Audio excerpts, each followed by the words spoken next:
Hello and welcome to easy grammar. আজ আমি একটা ভীষণ সুন্দর ফ্রেজের ব্যবহার তোমাদের সামনে ব্যাখ্যা করব। আসলে আমি বেশিরভাগ ক্লাসেই কেন নতুন নতুন ফ্রেজ নিয়ে আসি সেটা জানো? ইংরেজিতে কথা বলতে গেলে এই ফ্রেজের ব্যবহার জানা ভীষণ জরুরি। ওয়ার্ড টু ওয়ার্ড ট্রান্সলেট করে ইংরেজিতে কথা বলা কখনোই সম্ভব নয়। তাই যত আমরা ফ্রেজ শিখতে পারবো, সেগুলো সঠিকভাবে বাক্যে প্রয়োগ করতে পারবো, তত আমাদের ইংরেজি সুন্দর হবে এবং অনেক কঠিন কথা আমরা খুব সহজেই বলতে পারবো। তো আজকের ফ্রেজটা তোমাদের সামনে নিয়ে আসার আগে আমি কয়েকটা বাংলা বাক্য বলছি। দেখো তো এই ধরনের বাক্য তোমরা প্রায়ই বলো কিনা। আজ কাজে যেতে হবে, এদিকে বিকেলের ম্যাচটাও দেখব। শ্যামলবাবু খুব ভালো ডাক্তার, আবার খুব ভালো গানও করেন। এবার কেনাকাটা করতে বেরিয়ে মাসিমার সাথে একবার দেখা করে আসব। মাসিমা বৃদ্ধ, একা থাকে।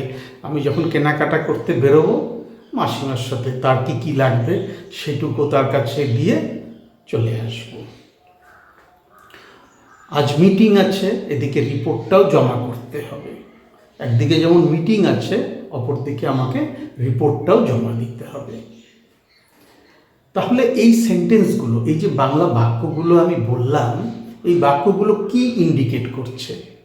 একটা জিনিস তো পরিষ্কার, এখানে দুই বা তার থেকে বেশি ঘটনা বা ক্রিয়া একসাথে ঘটছে, অথবা বোঝা যাচ্ছে যে কোনো ব্যক্তি একাধিক ভূমিকায় সমান পারদর্শিতা প্রদর্শন করছে। একই ব্যক্তি একাধিক কর্তব্য একই সাথে পালন করছে। তো এই ধরনের সেন্টেন্স আমরা বাংলায় হামেশাই বলি, আর এদের যখন আমরা ইংরেজিতে বলতে যাব তখন আমাদের একটা ছোট্ট ফ্রেজ ব্যবহার করতে হবে। আর সেই ফ্রেজটা হলো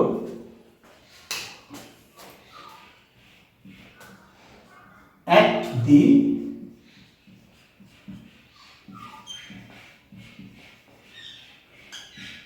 same time. At the same time.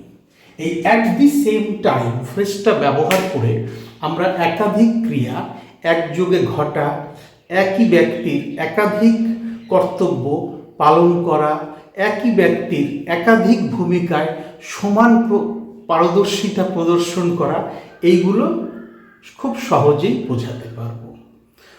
তো এবার বোর্ডে যে আমি সেন্টেন্সগুলো লিখে রেখেছি সেগুলো একটু পড়া যাক। সে রাতের খাবার তৈরি করছে এবং একই সাথে হোমওয়ার্কও করছে। একই ব্যক্তি একসাথে একাধিক ক্রিয়া সম্পন্ন করছে। এখানে দেখছি আমরা একাধিক ক্রিয়া একযোগে সম্পন্ন হচ্ছে। তিনি একজন জনপ্রিয় গায়ক এবং সেই সাথে তাদের সাহায্য করেন যারা গায়ক হতে চায়। তিনি একদিকে যেমন একজন জনপ্রিয় গায়ক, আবার একই সাথে তিনি যারা গায়ক হতে চায় তাদেরও সাহায্য করেন। হয়তো তিনি গান শেখান বা কিভাবে তারা গানের জগতে প্রবেশ করবে তার পথটা দেখিয়ে দেন। আমি আমার কাজটা শেষ করতে চাই, যে কাজটা আমার করতে হবে সেটা আমি শেষ করতে চাই, আবার বন্ধুর বিয়ের অনুষ্ঠানটাও মিস করতে চাই না।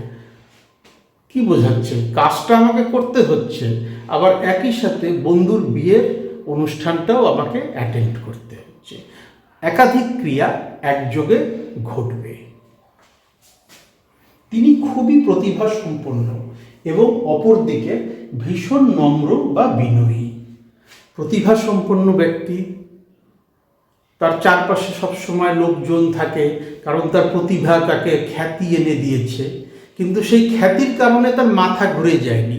সে ভীষণ নম্র এবং বিনয়ী। আর এই অ্যাট দি সেম টাইম এই ফ্রেজটা ব্যবহার করেই আমরা এই সবগুলো বাক্যকে ইংরেজিতে বলার চেষ্টা করব। সে রাতের খাবার তৈরি করছে।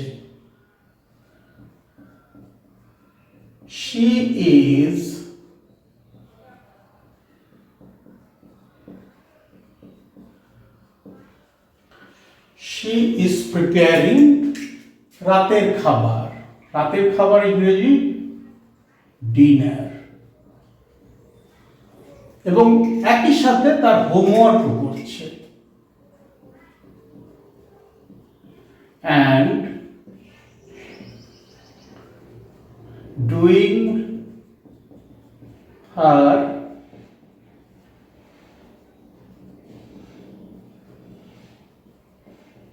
homework at the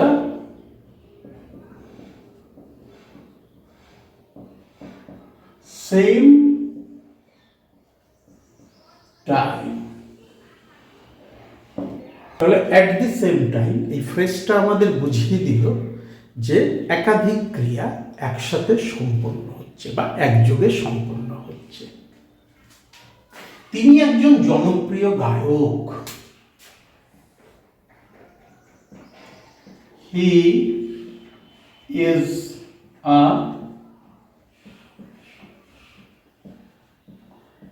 popular singer. তিনি একজন জনপ্রিয় গায়ক। অ্যান্ড এবং at the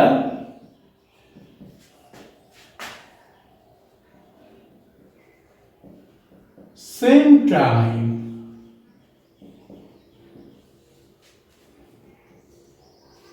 he is a popular singer.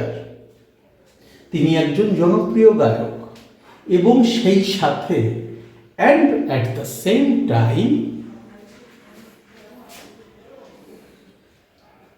he helps those who are willing to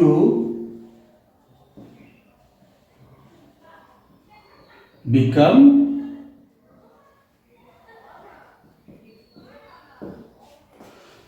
he is a popular singer and at the same time he helps those who are willing to become singer. সে তাদেরও সাহায্য করে যারা গায়ক হতে চায়।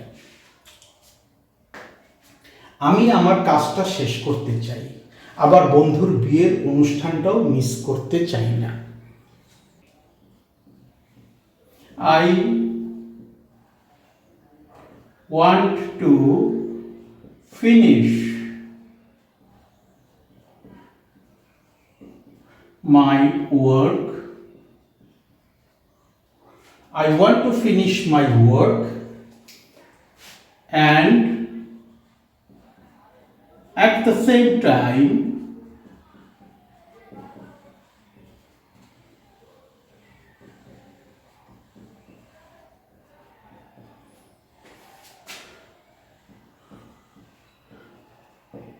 don't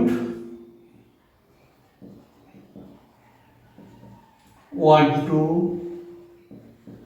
miss my friends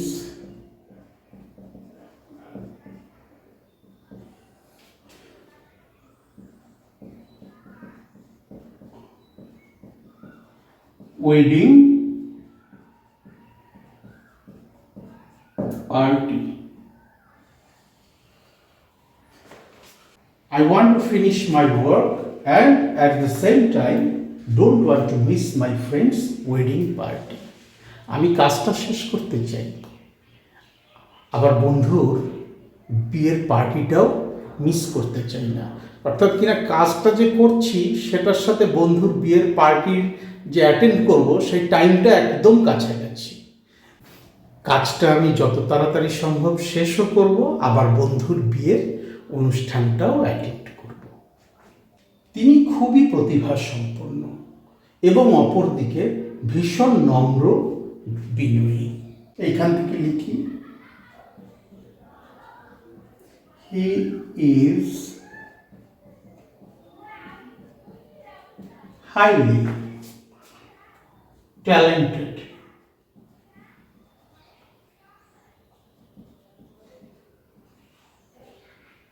and at the same time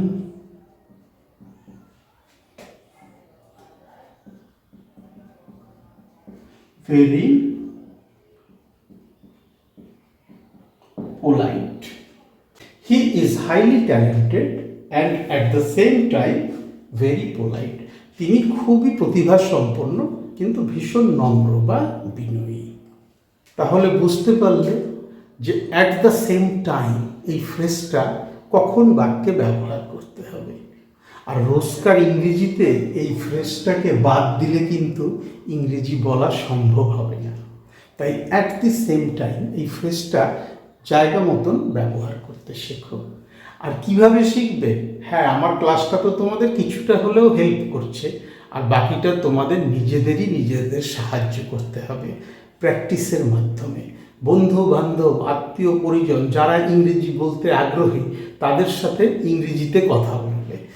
কোথায় এই ফ্রেজটা ব্যবহার করতে হবে সেটা তোমরা ধীরে ধীরে নিজেরাই বুঝতে পারবে।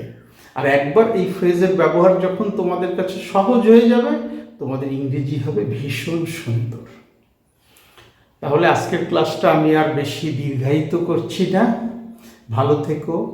Thank you for your time and attention and have a nice day.